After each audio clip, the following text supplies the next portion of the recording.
Hello guys, आप ये देख सकते हो रेड डायमंड वन का गोवा का प्लांट है। ये मैक्सिमम 4-5 महीने का प्लांट है, देख सकते हो। हम इसके फ्रूट होने के बाद इसे पुनिंग किया था, तो पुनिंग होने के बाद जो सब नया ब्रांच आ रही है। तो इधर देखिए कितना एक छोटा सा प्लांट में कितना ज़्यादा फ्रूट है। मैक्सिमम ये जब फ्रूट मैच्योर हो जाएगा तो मैक्सिमम 10 kg के ऊपर चला जाएगा। देख सकते एक डाली में देखो कितना ज़्यादा फ्रूट है,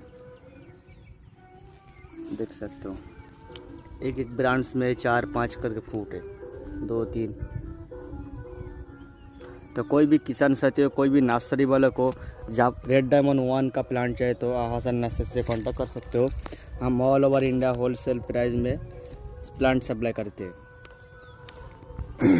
देख सकते हो बहुत ही छोटा सा एक प्लांट है।